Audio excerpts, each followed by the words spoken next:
आज हम पढ़ेंगे एनसीईआरटी ज्योग्राफी क्लास 6 चैप्टर 4 मानचित्र। मानचित्र के अध्ययन के पहले मानचित्र में हम पढ़ेंगे इस चैप्टर में मानचित्र के प्रकार, मानचित्र के घटक, रेखाचित्र और खाका के बारे में। तो हम इसके पहले अध्याय में ग्लोब के बारे में पढ़ें। ग्लोब के बारे में हम पूरे पृथ्वी के बारे में अध्ययन करते हैं तो हमारे लिए उपयोगी साबित होता है।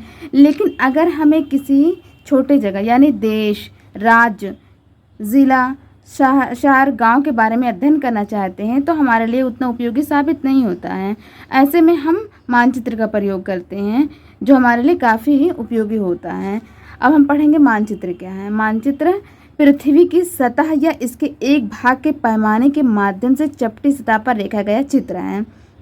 यानी जो हम कागज़ पर एक चित्र बनाते हैं लेकिन पैमाने के साथ, जिसमें एक नाप होना चाहिए, वही है मानचित्र। हाँ, और जब हम कई मानचित्रों को एक साथ मिलाते हैं तो वो बन जाता है एटलस। यानी एटलस में बहुत सारे मानचित्र हैं, कई मानचित्र होते हैं। और फिर हम पढ़ेंगे अब मानचित्र के प्रकार के बारे में। मानचित्र के प्रकार जो हैं वो 3 प्रकार के होते हैं। एक होता है भौतिक मानचित्र, दूसरा है राजनैतिक मानचित्र, तीसरा है थीमेटिक मानचित्र। तो अगर हम भौतिक मानचित्र की बात करें तो भौतिक मानचित्र में पृथ्वी की प्राकृतिक आकृतियों जैसे पर्वत, पठार, मैदानों, नदियों, महासागरों इत्यादि को दर्शाने वाले मानचित्र को भौतिक या उच्चावच मानचित्र कहते हैं। यानी जो प्राकृतिक आकृतियाँ होती हैं जिसे मानव नहीं बना सकता है, जैसे पर्वत, पठार, मैदान है, ये सब मानव नहीं बना सकता, ये प्राकृतिक हैं। हाँ, इन्हीं को कहते हैं इसमें जो इन चीज़ों का जहाँ मानचित्र बनता है उसी को कहते हैं भौतिक मानचित्र। और इसका एक दूसरा नाम है उच्चावच मानचित्र। अब राजनीतिक मानचित्र की अगर बात करें तो इसमें राज्य, नगरों, शहरों, गाँव और विश्व के विभिन्न देशों और राज्यों उनकी सीमाओं को दर्शाने वाले मानचित्र को राजनीतिक मानचित्र कहते हैं। यानी एक राज्य है, नगर है, शहर है, गांव है या फिर विश्व के जो देश हैं उनके राज्य और सीमा, जैसे हम किसी सीमा को दर्शाना होता है जिस मानचित्र में, कहाँ से किस राज्य का बॉर्डर किस दूसरे राज्य से टच होता है, या एक देश की सीमा दूसरे देश से मिलती है। इन सब को जो हमें दर्शाना होता है तो जिस मानचित्र में हम दर्शाते हैं उस मानचित्र को राजनीतिक मानचित्र कहते हैं। इसी तरह थीमेटिक मानचित्र की अगर हम बात करें तो इसमें कुछ विशेष जानकारी होती है, जैसे सड़क का मानचित्र है, वर्षा मानचित्र है, उद्योग आदि विवरण दर्शाने वाले मानचित्र को थीमेटिक मानचित्र कहते हैं। जैसे सड़क है, कौन सड़क कहाँ जाएगी, किस जगह मुड़ना है, यहाँ पर एक जानकारी मिल रही है ना। वर्षा, कितना वर्षा हुई, कहाँ वर्षा ज़्यादा होती है, कहाँ वर्षा कम होती है, या फिर वन कहाँ कहाँ हैं, ये विशेष जानकारी है। उद्योग धंधे कहाँ लगे हुए हैं, इन सब के बारे में अगर हम किसी मानचित्र में दर्शाते हैं किसी जगह को तो उसी को कहते हैं थीमेटिक मानचित्र। अगर हम घटक की बात करें, मानचित्र के घटक, तो इसमें 3 घटक हैं। एक दूरी, दूसरी दिशा, तीसरा प्रतीक। दूरी यानी हम मापते हैं किस मानचित्र में कितना दूरी है। तो दूरी जो है, हाँ, बहुत बार हम बड़ी दूरी को हम छोटे उसमें मानते हैं। जैसे कहीं हम 1 किलो 5, जैसे लंबी दूरी को हम कम दूरी करके नापते हैं। जैसे देखिए यहाँ उदाहरण दिया हुआ है, आपके विद्यालय में आपके घर के बीच की दूरी 10 किलोमीटर है, जिसे मानचित्र पर 2 सेमी की दूरी को व्यक्त किया जाता है। यानी 10 किलोमीटर दूरी को हम 2 सेमी में ही मान सकते हैं। हाँ, इसका अभिप्राय है कि मानचित्र 1 सेमी स्थल के 5 किमी को दर्शाता है। यानी हम लंबी दूरी को छोटी दूरी में कर सकते हैं। इसी तरह हम नाप करके पैमाने को दर्शाते हैं। और फिर अगर दिशा देखा जाए तो मुख्य दिशा जो है वो 4 हैं।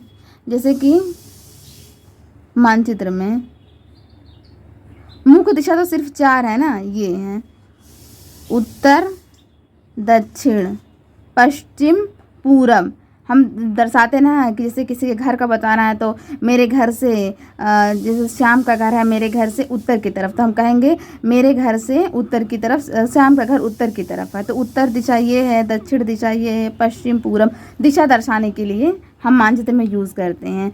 और मतलब मुख्य दिशा 4 है, वैसे दिशा 8 है। ये जो बीच की दिशा होती है इसको भी हम दिशा में जोड़ते हैं। जैसे ये पश्चिम उत्तर, उत्तर पश्चिम दिशा हो जाएगी, उत्तर पश्चिम दिशा हो जाएगी, ये हो जाएगी उत्तर पूरब दिशा, और ये हो जाएगी दक्षिण पश्चिम दिशा, दक्षिण पूरब दिशा, ये हो जाएगी दक्षिण पश्चिम दिशा, यानी कुल 8 दिशा हो जाएगी। लेकिन प्रधान जो मुख्य है वो 4 हैं। और प्रतीक जो है हम जैसे मानचित्र में यूज़ करते हैं किसी चीज़ को दिखाने के लिए। जैसे अगर हम पक्की सड़क दिखाना है तो पक्की सड़क के लिए हम मानचित्र में ये वाली रेखा खींचेंगे, और जहाँ छोटी कच्ची सड़क होगी वहाँ इसके लिए ये वाली रेखा यूज़ करेंगे। अंतर्राष्ट्रीय कोई चीज़ दिखाना है तो यहाँ ये रेखा यूज़ करेंगे। और ज़िला के लिए पहले रेखा फिर बिंदु, फिर रेखा फिर बिंदु, और फिर ज़िला के लिए सिर्फ ऐसे है ये खड़ी मतलब डैश यूज़ करेंगे। इसी को कहते हैं प्रतीक। ये प्रतीक को कहते हैं रूढ़ भी बोलते हैं, रूढ़ चिन्ह, रूढ़ प्रतीक भी कहते हैं इसी को। ये जो प्रतीक दिखाया गया है।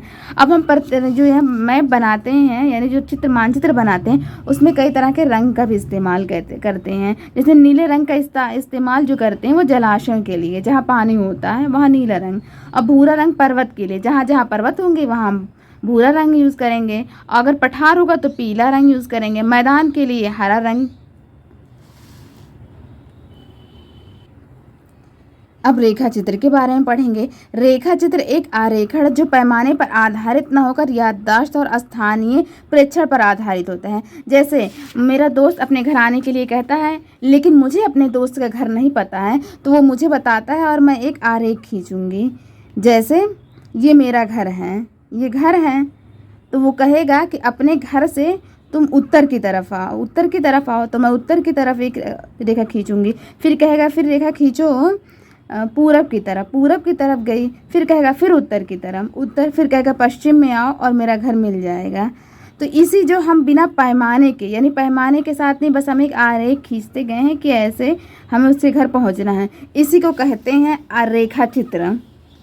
अगर हम पैमाने से खींचेंगे तो वो मानचित्र हो जाएगा, लेकिन हम पैमाने पर ना खींच करके बस खींचते जाएंगे तो हो जाएगा रेखा चित्र।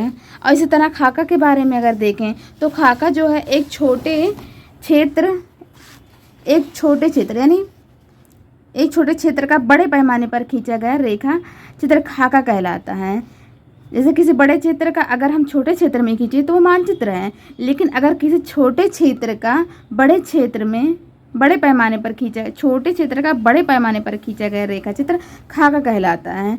चलें आज इसी के साथ हम अपनी इस वीडियो का अंत करते हैं। मिलेंगे नेक्स्ट वीडियो।